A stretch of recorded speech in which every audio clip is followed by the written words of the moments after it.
En el siglo XIX hubo muchas innovaciones fantásticas. Hay estudios que muestran que el número de inventos por habitante era 4 veces mayor que hoy en día. El profesor Tenny Januis piensa que nuestra inteligencia está en declive desde hace por lo menos 150 años. Pero en el siglo XIX, Sir Francis Galton ya pensaba que los ingleses eran bastante menos inteligentes que los griegos de la antigüedad, donde no faltaban las mentes brillantes. Entonces, ¿y los predecesores de los griegos, los hombres prehistóricos? Es extremadamente difícil medir su inteligencia. Sin embargo, en el Instituto Max Planck de Leipzig intentan responder a esta pregunta reconstruyendo el cerebro de nuestros antepasados de la prehistoria.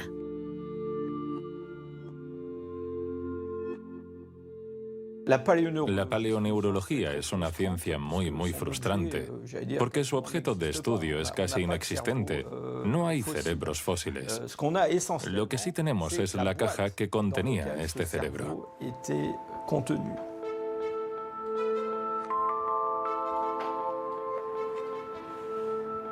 Al comparar nuestro cerebro con el del hombre prehistórico, los científicos han encontrado diferencias no solo en la forma, sino también en el tamaño.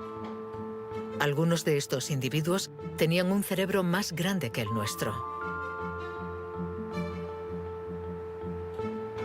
Sabiendo que todo lo que somos, todo lo que pensamos, nuestros recuerdos, la personalidad, las emociones, el lenguaje, todo depende de este órgano, entonces, ¿es que la inteligencia está relacionada con el tamaño? Sería absurdo pensar que no hay relación entre el tamaño del cerebro y la complejidad de los comportamientos, es decir, la inteligencia. Esto lo vemos en el reino animal. Los animales llamados más inteligentes, en particular los cetáceos y algunos tipos de delfines, por ejemplo, tienen cerebros muy grandes, con un gran número de neuronas. Por lo tanto, encontramos en ellos algo que también encontramos en los grandes primates y en el hombre.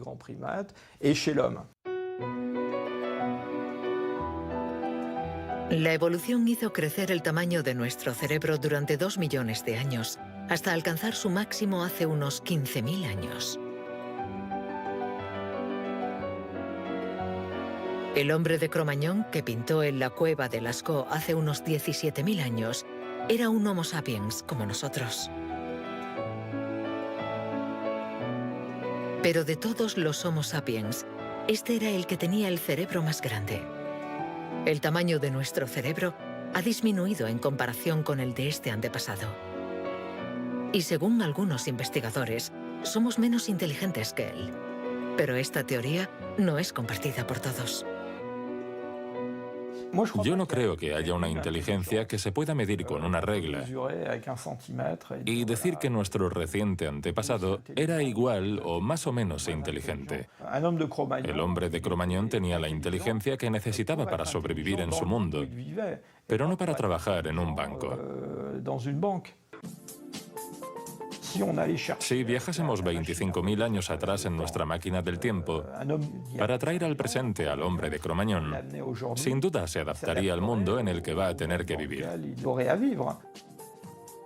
Historically, you guys have struggled to adapt. Yeah, right. Walking upright, discovering fire, inventing the wheel, laying the foundation for all mankind. You're right. Good point. Sorry we couldn't get that to you sooner.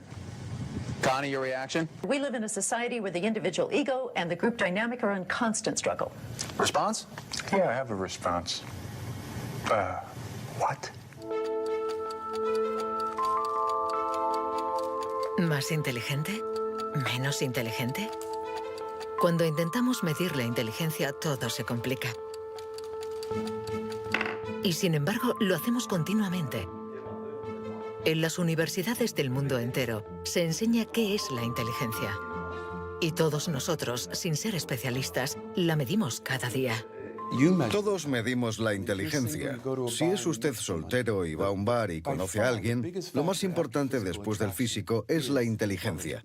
Medimos la inteligencia de la gente siempre. Si hablamos sobre un concepto difícil o hacemos algo que desconocen, ¿cuánto tardan en entenderlo? Medir la inteligencia analizando las respuestas. Evaluando la pertinencia de las acciones. Comparando a los individuos. Un método que dio lugar a la única herramienta de la que disponemos para medir la inteligencia. El cociente intelectual, inventado por Alfred Binet a principios del siglo XX. Alfred Binet criticó bastante a los alienistas, los psiquiatras de la época, que hacían diagnósticos para juzgar la discapacidad intelectual, separando en grandes categorías: los idiotas, que tenían el grado más alto de discapacidad, después los imbéciles y luego los tontos. En opinión de Binet, sus juicios eran discutibles, muy difusos y diferentes de un psiquiatra a otro. Él pensaba que eran necesarios unos criterios objetivos y una única herramienta de evaluación basada en criterios científicos. En 1905, el Ministerio de Educación francés pidió a Binet que encontrara la manera de detectar a los niños con dificultades escolares. Él no tenía ninguna teoría sobre la inteligencia, pero observando a sus hijas, pensó que podría hacer una evaluación a partir del razonamiento, la capacidad de comprensión y la memoria. Lo que finalmente intentó hacer fue encontrar para cada grupo de edad los problemas característicos de ese grupo. Por ejemplo, les enseñaba una foto y les preguntaba qué representaba. Señaló que los niños de 3 años enumeraban lo que había en la imagen. Hay un señor, una señora, un banco, un árbol. Los de 7 u 8 años describían la imagen. Hay un señor y una señora sentados en un banco. Y por último, los de 12 años interpretaban la imagen. ¿Están tristes? ¿O bien el señor está enfermo? Y cosas así. Así, Binet desarrolló junto a Théodore Simon el primer test de inteligencia. Había nacido el clásico test de la edad mental. Es la relación entre la edad mental dada por el resultado del test y la edad real de la persona. La cifra se multiplica por 100 para obtener el cociente intelectual. Si un niño de 10 años resuelve las pruebas de uno de 12, será un niño adelantado y tendrá un cociente de 120. La idea era relacionar el rendimiento de un individuo con el de otros individuos comparables, es decir, los que están exactamente en la misma categoría de edad, la misma cultura, etc. Y, obviamente, partiendo de una serie de puntuaciones en la prueba para una edad determinada. El cociente intelectual es la posición de un individuo comparado con el rendimiento de otros que son como él o ella, es decir, de la misma edad. Le damos al cociente intelectual un poder exagerado, porque pretende medir una cualidad tan particular como la inteligencia. Es difícil resistirse a la tentación de medirse, de compararse. Lo que sí es un poco ridículo es lo que nos encontramos actualmente en Internet, como las páginas web que calculan nuestro cociente intelectual. La gente hace el test, se encuentra con una cifra y la interpreta. Y si, por ejemplo, esta cifra no es buena, pensamos que no somos inteligentes. Es absolutamente catastrófico. El 2. Es ridículo pensar que una cifra defina a una persona. El 4. El 3. Solo un psicólogo hará un test fiable del cociente intelectual. El 2. Ya que debemos saber cómo interpretarlo en relación con el pasado del individuo, su presente El 2 y el 3. y su personalidad. Este cociente mide la inteligencia. Compara a las personas. Pero ¿nos permite saber si nuestra inteligencia ha evolucionado desde que Binet lo inventó hace más de un siglo? ¿Obtenemos mejores resultados en el test hoy? En Nueva Zelanda es donde por primera vez han respondido a esta pregunta. Allí, James Flynn ha hecho un descubrimiento sorprendente que los científicos de todo el mundo han bautizado como el efecto Flynn. El efecto Flynn supone el descubrimiento de que todas las naciones que entraron en la era industrial han obtenido mejoras considerables en los tests de cociente intelectual. He revisado toda la variedad de estas pruebas en 40 países, como en Francia, Holanda o Noruega, donde los jóvenes habían sido llamados al servicio militar. Se les ha dado cada año exactamente el mismo test, y las mejoras son muy evidentes. Hace una o dos generaciones, la gente obtenía una media de 30 respuestas sobre 60. Hoy obtienen 45. Después de evaluar decenas y decenas de estudios, James Flynn ha mostrado que desde hace más de 60 años obtenemos mejores resultados en estos test. ¿Quiere esto decir que ahora somos más inteligentes que nuestros abuelos? Un cambio en el cociente intelectual no significa necesariamente un cambio en la inteligencia. Pongamos un ejemplo. Una persona hace hoy el test por primera vez. Si hace el mismo test al día siguiente, existe un efecto de aprendizaje. Su puntuación va a ser más alta, pero no quiere decir que se haya hecho más inteligente. Solo significa que se ha familiarizado con el test. El aumento del cociente intelectual se debe en gran medida al entorno, mejor alimentación y mejor educación. Nuestro cociente aumentaría de 2 a 3 puntos por cada año de escuela, y los años de escolarización han pasado de una media de 6 a principios del siglo XX a los 11 años de hoy en los países industrializados. Todos estos cambios añadidos han incrementado los resultados. Cuando realizamos un test hoy, estamos preparados en la medida en que la escolarización y otra serie de factores nos han dado la capacidad de aplicar nuestra lógica de forma abstracta. Es decir, que podemos ver una serie de números y acertar el siguiente.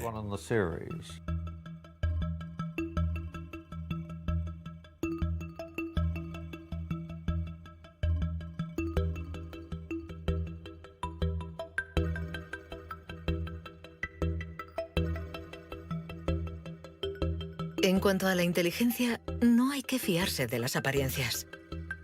Tener mejores resultados en estos test no implica que seamos más inteligentes. Se trata solamente de que estamos mejor preparados para pasar el test. Nuestra inteligencia es como un músculo que entrenamos para obtener de él todo su potencial, y con el entrenamiento podemos alcanzar nuestros límites.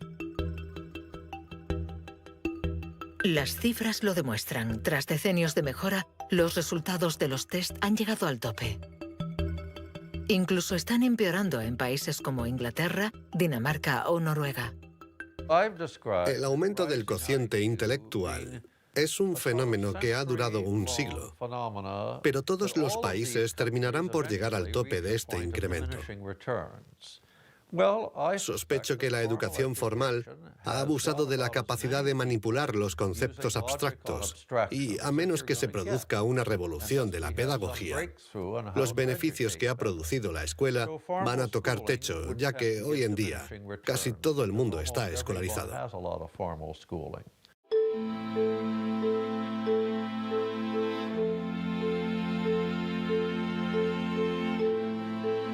Un cociente estancado.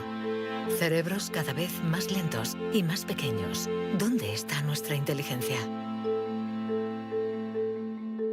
Las primeras herramientas para medir la inteligencia se inventaron hace más de un siglo. Y todavía estamos influenciados por las teorías de Sir Francis Galton y Alfred Binet. Pero hoy podemos llegar más lejos. En lugar de medir lo que la inteligencia produce, pongamos nuestra atención en el órgano que produce la inteligencia.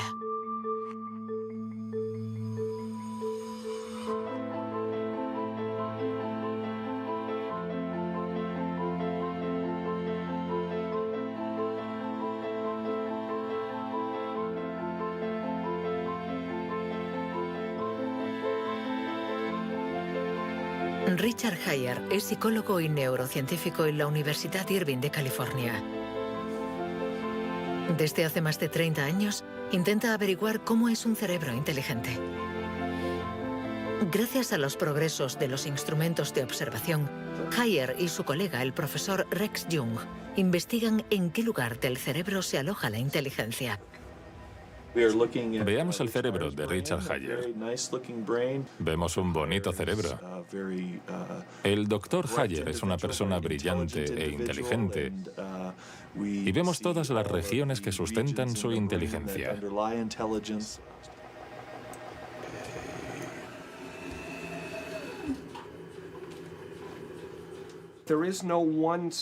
No existe ninguna zona en el cerebro a la que podamos llamar centro de inteligencia. Se pensaba que había un centro de inteligencia en la parte frontal, pero las investigaciones han demostrado que cuando resolvemos problemas de inteligencia en el interior de un escáner, la comunicación bidireccional entre la parte frontal y la parte posterior es muy importante mientras efectuamos la operación. El profesor Haier es uno de los pioneros en la utilización de modernas técnicas de neuroimagen. Su primer estudio data de 1988. Hasta entonces, nadie había utilizado estas herramientas para investigar la inteligencia. Hemos encontrado áreas del cerebro que se activan cuando hacemos un test de inteligencia. Pero lo más sorprendente ha sido que cuanto más activas estaban estas áreas, menos buenos eran los resultados de dichas pruebas. Esto es lo contrario de lo que esperábamos. En el mundo de la ciencia, encontrar un resultado opuesto a lo esperado es realmente interesante.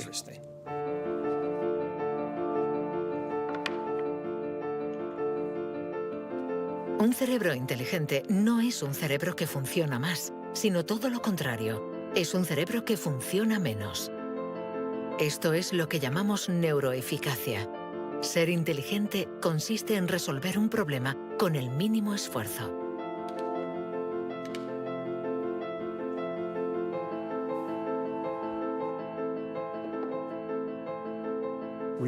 Si recordamos la primera vez que condujimos un coche, el primer día, en un gran aparcamiento vacío, con alguien sentado a nuestro lado, girando el volante y pensando, ahora tengo que frenar. Sin embargo, hoy conducimos en medio del tráfico de una ciudad desconocida y aún así podemos charlar con los acompañantes, porque nuestro cerebro es ahora mucho más eficaz. Por lo tanto, un alto nivel de inteligencia no está necesariamente ligado a un cerebro que trabaja más, sino a una transmisión más eficaz de la información entre las zonas importantes del cerebro. Cuando se piensa en un proceso tan complejo como la inteligencia, debemos imaginar que el cerebro es como una orquesta con distintas secciones. Pero el verdadero misterio está en cómo interactúan estas secciones, porque, como sabemos, esta orquesta no tiene director. Si el cerebro es una orquesta, entonces la inteligencia es la música.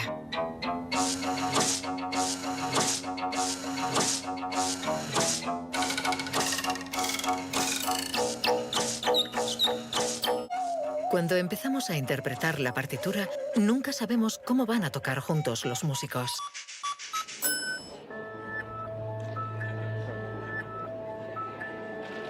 En la Universidad de la Sorbona, el profesor Olivier Houdet busca un director para esta orquesta. Para encontrarlo, mide la actividad eléctrica del cerebro mientras los niños resuelven problemas. Lo que le interesa es lo que él mismo llama bugs de inteligencia. Mostramos a un niño una imagen con 1, 2, 3, 4, 5 babars separados y 5 babars juntos. Y le preguntamos si hay el mismo número de babars en la parte de arriba y en la de abajo. Hasta los 7 u 8 años, todos los niños del mundo responderían, hay más arriba, porque la imagen es más larga. El cerebro de los niños es fácil de engañar por la inteligencia visioespacial, según la cual longitud es igual a número. Esto significa que tenemos caminos neuronales distintos para resolver una misma tarea.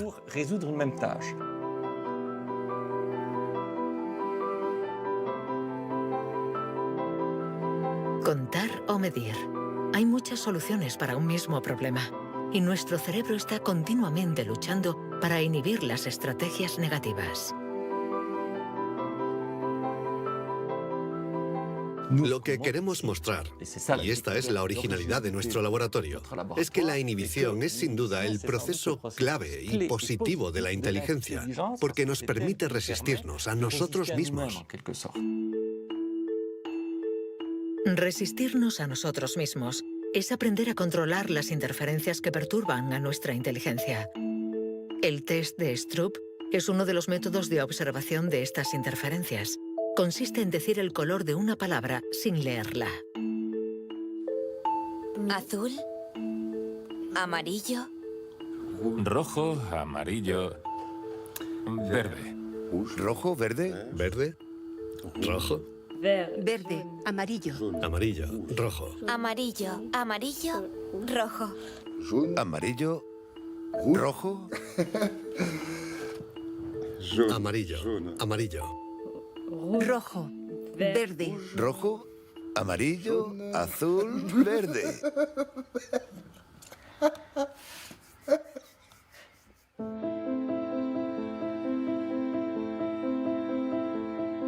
Para resolver un problema usamos diferentes regiones del cerebro unidas entre sí, pero que a veces entran en competencia. Pero ¿cómo se comunican las diferentes regiones? Este tema le interesa al profesor Douglas Fields, del Instituto Nacional de la Salud de Washington. El cerebro está hecho de dos clases de tejidos, materia blanca y materia gris. Todos hemos oído hablar de la materia gris, que es donde se encuentran las neuronas, en la superficie del cerebro. Pero debajo hay miles de conexiones, de cables, de axones que conectan las neuronas formando circuitos. Y es de color blanco porque estos axones están aislados por una membrana celular llamada mielina.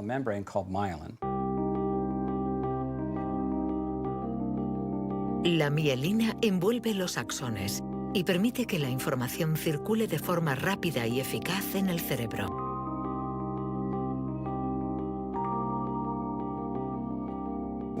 Cuando nace un niño, su cerebro no está maduro. Sus funciones son mínimas.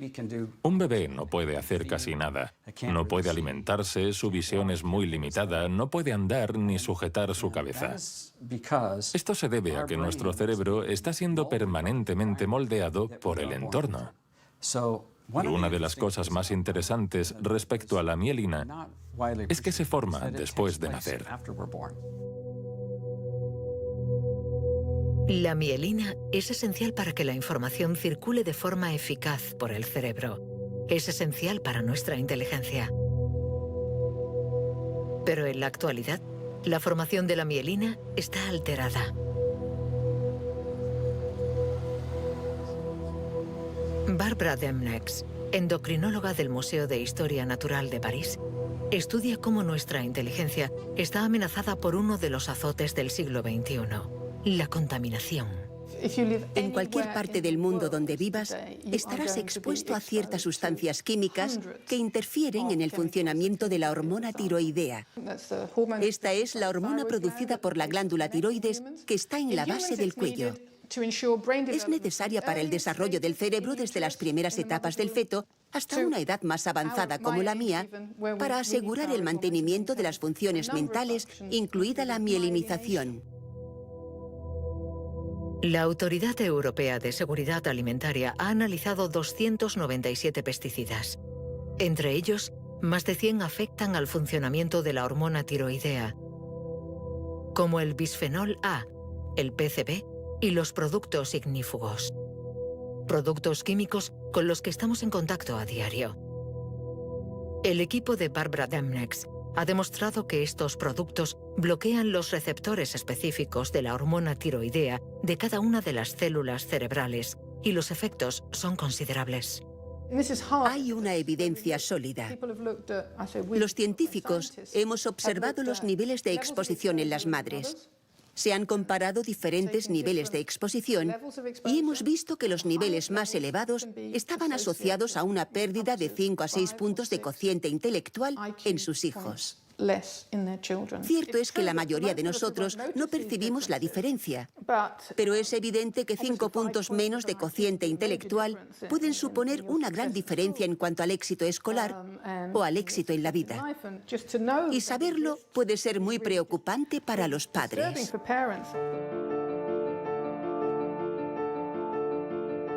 Nuestra inteligencia nos ha permitido crear un mundo complejo, pero a costa de degradar el medio ambiente. Y podríamos estar pagando el precio si esta degradación afecta a nuestro cerebro, actuando, por ejemplo, sobre la mielina. Pero si este fenómeno se confirma, ¿qué haremos? Durante más de un siglo, hemos pensado que los procesos mentales se debían solo a la actividad eléctrica de las neuronas. Pero hoy, los neurólogos han comenzado a explorar nuevos campos. Tan solo el 15% de las células del cerebro son neuronas. El resto, el 85%, no se comunican mediante impulsos eléctricos. Las llamamos glía. Nuevos métodos nos han permitido ver, para nuestra sorpresa, que las células gliales se comunican entre ellas y con las neuronas sin electricidad. Esto es un punto de partida fascinante, porque supone un cambio fundamental de conceptos respecto al funcionamiento del cerebro a nivel celular. Células gliales. Células mucho más numerosas que las neuronas y que forman su entorno. Algunas fabrican la mielina. Otras alimentan a las neuronas y las protegen. Estas se denominan astrocitos. Y un descubrimiento inesperado indica que los astrocitos juegan un papel en la inteligencia. Todo comenzó con un genio. En abril de 1955, en el Hospital Princeton de New Jersey, el patólogo Thomas Harvey dirigió la autopsia de Albert Einstein. El 18 de abril, a las 8 de la mañana, decidió robar el cerebro del hombre considerado como la encarnación del genio. Pretendía examinar este preciado órgano para encontrar el secreto de la inteligencia. Después de esconderlo en su casa durante 27 años, autorizó a otros científicos a examinarlo. Estos descubrieron en el cerebro de Einstein lo que podría ser el secreto de su inteligencia. El cerebro de Albert Einstein fue examinado para ver qué era lo que lo hacía más inteligente, y no pudieron encontrar ninguna diferencia en el número de neuronas ni en el tamaño. No había nada, excepto que su cerebro tenía más astrocitos. Esto llamó la atención de mucha gente sobre el papel de los astrocitos en la inteligencia. Los astrocitos. Células gliales identificadas hace más de un siglo. Aunque en los últimos años, los científicos han comprendido que su función no era mucho más compleja de lo que imaginaban. Los astrocitos sirven para muchas cosas. Controlan la sinapsis, controlan el flujo sanguíneo en el cerebro, alimentan a las neuronas, reaccionan a las heridas.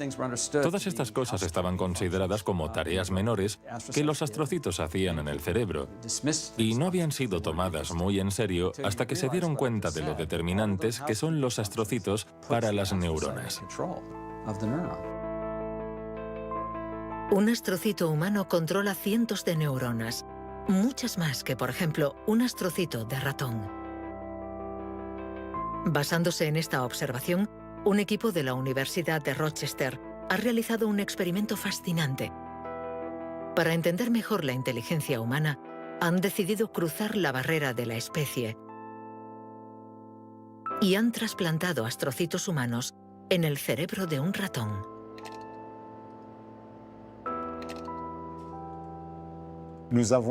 Hemos trasplantado astrocitos humanos en ratones y el trasplante invadió literalmente todo su cerebro. Cuando lo revisamos un mes después, pudimos ver que allí donde habíamos realizado el injerto, este ocupaba un lugar discreto. Un año más tarde, todo el cerebro se había injertado a sí mismo. Todas sus células habían sido literalmente reemplazadas por células humanas. Y nos dimos cuenta de que estos ratones tenían más memoria y más capacidad de aprendizaje que los no injertados. Para comprobar las capacidades de los ratones con el cerebro modificado, los metieron en un laberinto. Resultado: los injertados encontraron la salida 2 veces más rápido que los no injertados. Este experimento no deja lugar a dudas. Los astrocitos favorecen la memoria y el aprendizaje. Juegan un papel clave en nuestra inteligencia.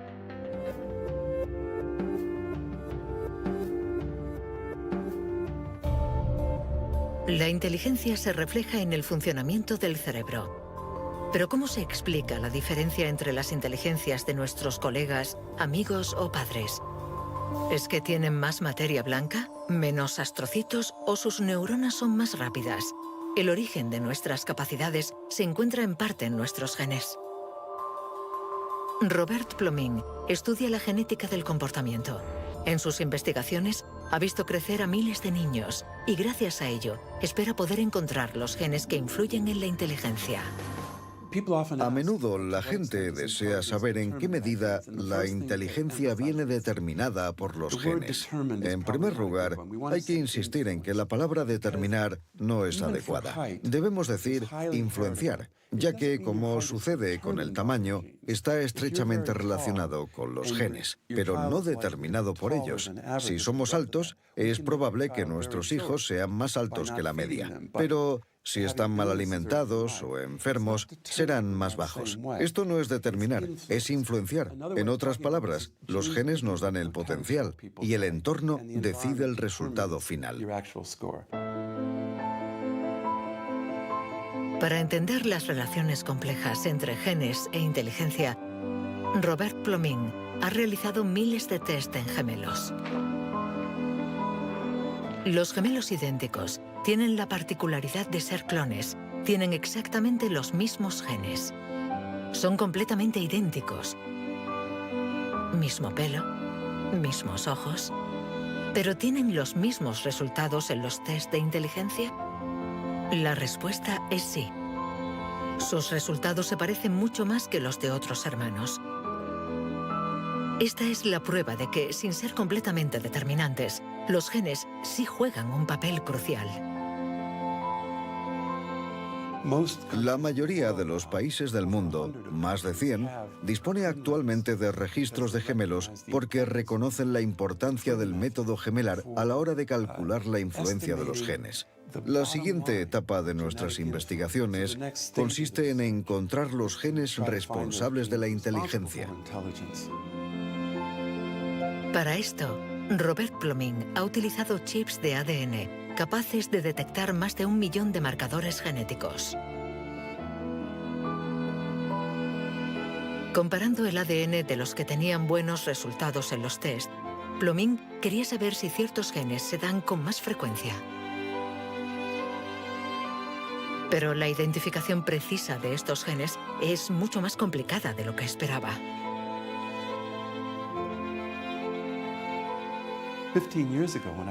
Hace 15 años, cuando comencé a buscar los genes de la inteligencia, nadie imaginaba que sería una tarea tan difícil. Pudimos identificar más de 300 genes que influyen sobre la inteligencia. El problema era que habíamos estudiado solo el 1%.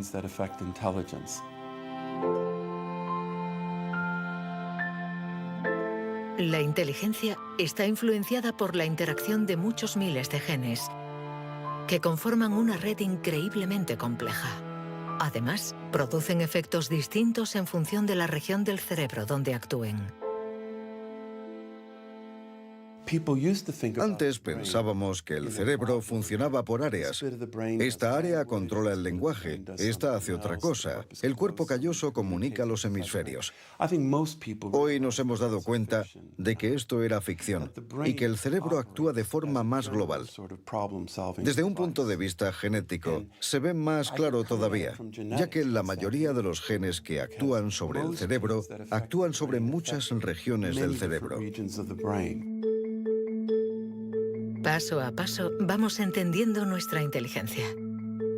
Los científicos afinan las herramientas para medirla, pero la cuestión es cómo las vamos a utilizar.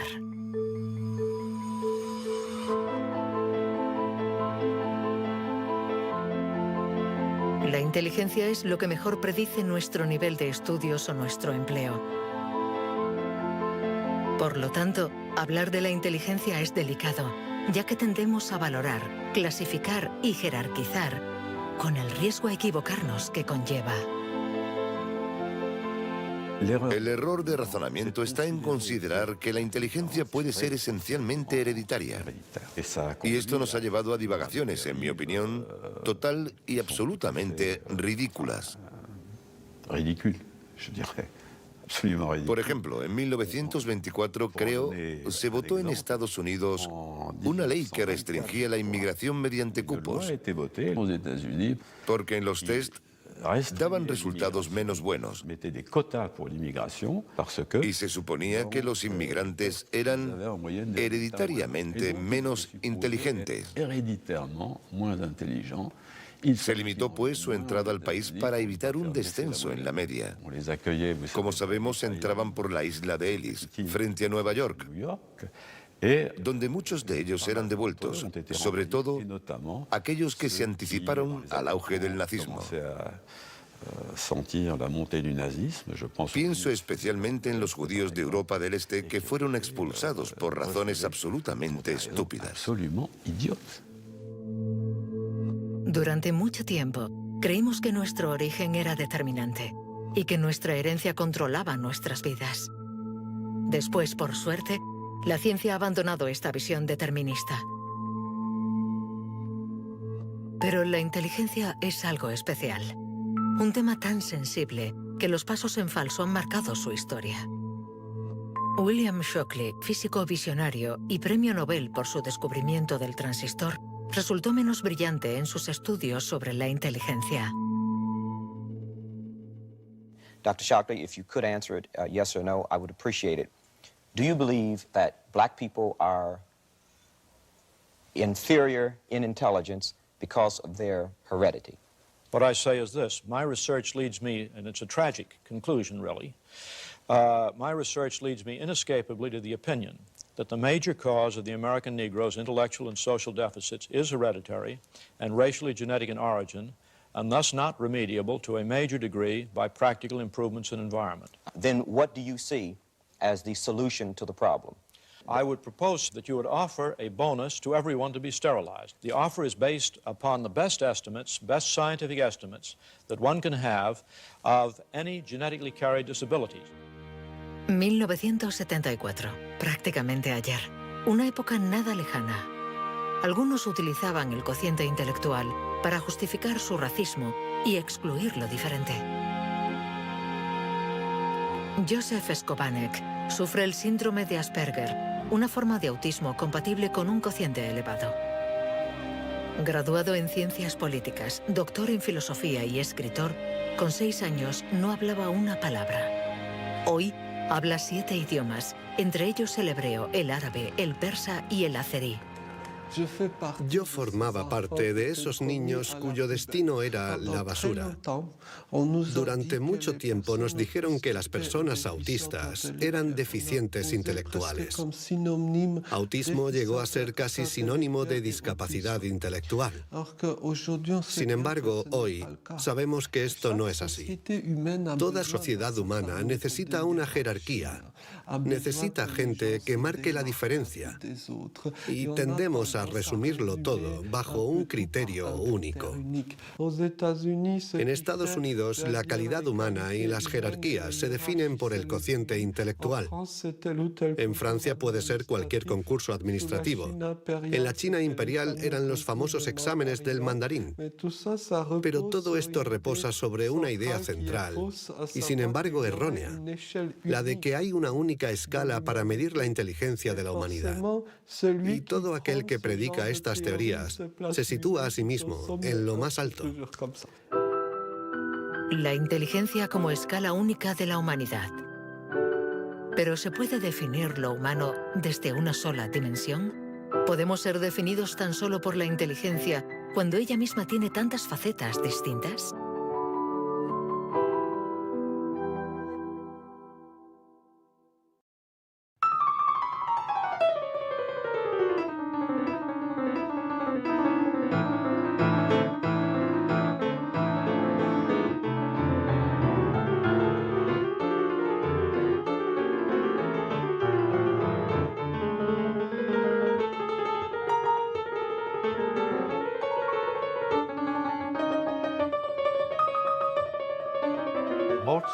Nos han dicho siempre que Mozart podía tener en la mente una sinfonía entera.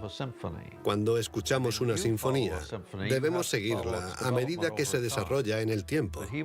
Sin embargo, él la veía en su totalidad. Viene a ser la clase de complejidad mental de un matemático cuando tiene en mente 7 u 8 fórmulas y conoce todas las conexiones posibles entre ellas. Pero siempre podemos argumentar. ¿La inteligencia musical es inteligencia? No importa. Lo que importa es que existe y que aquellos que la poseen no tienen necesariamente un cociente intelectual elevado.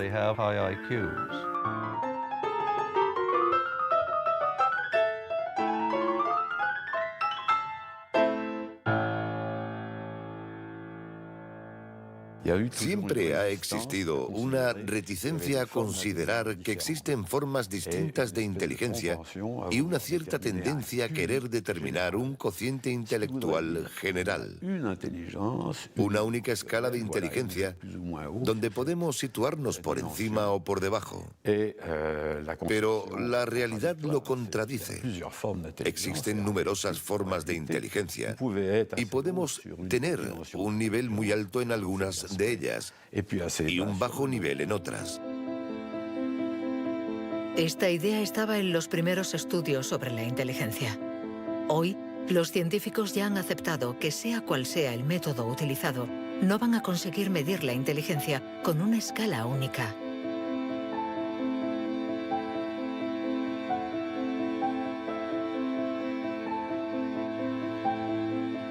En la Universidad de Nuevo México, el profesor Rex Jung está convencido de que para resolver cualquier tipo de problema usamos distintos tipos de razonamiento. Y lo que llamamos inteligencia no es sino uno más de ellos. Creo que la creatividad es otro modelo de funcionamiento del cerebro y lo que intento averiguar es si es diferente a la inteligencia o similar. ¿Estamos hablando de lo mismo o de algo distinto? Y he llegado a la conclusión de que la creatividad es un proceso de razonamiento básicamente diferente.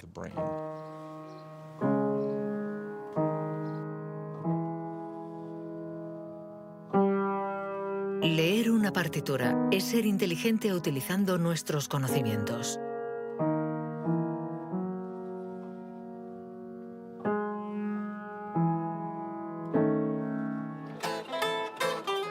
Improvisar es ser inteligente inventando y siendo creativo.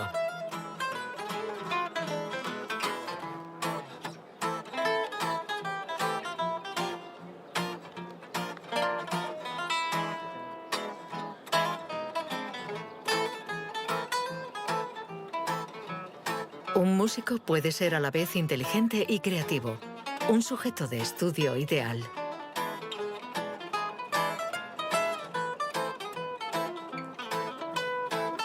El profesor Jung ha estudiado numerosos cerebros para saber cómo pueden coexistir inteligencia y creatividad. Trabajo sobre la hipótesis de que son complementarias y que hay dos redes diferentes en el cerebro que cooperan para permitirnos razonar. Una es un tipo de razonamiento inteligente y la otra un tipo de razonamiento creativo. Y las dos son extremadamente importantes. Estamos muy cerca de comprender cómo funcionan. Nuestra teoría es que la red de la inteligencia se sitúa sobre todo en la superficie del cerebro. Con la creatividad las cosas son diferentes, porque depende principalmente de la llamada red de modo por defecto, situada en el interior del cerebro. Estas dos redes intercambian permanentemente información para que podamos resolver los problemas que nos plantea el mundo en que vivimos.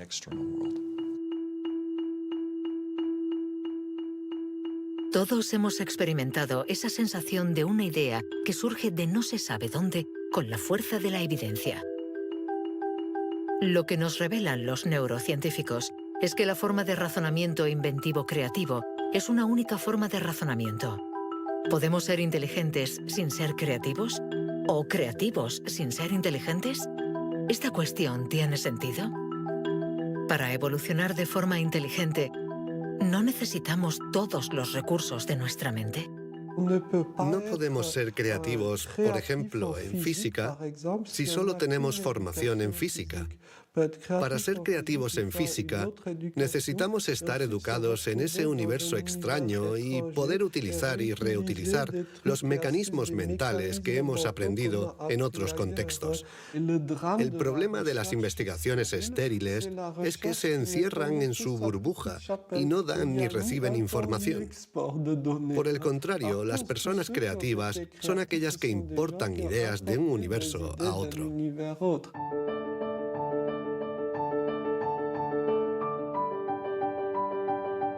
Los hilos se tejen. El cuadro se completa.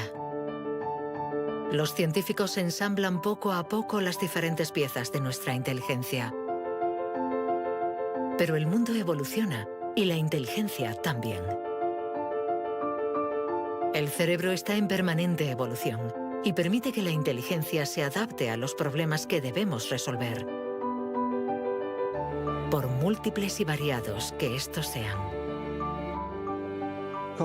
Cuando era niño, sabía que yo no funcionaba como los demás y era consciente de ello.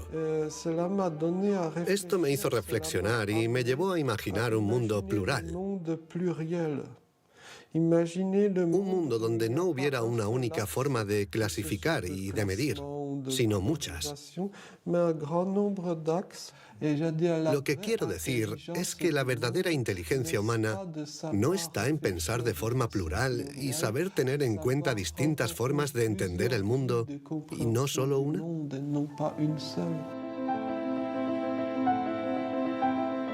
El papel de la ciencia no debe ser el de decir si somos más o menos inteligentes que nuestros vecinos o que nuestros antepasados, sino el de ayudarnos a entender cómo funciona nuestro cerebro.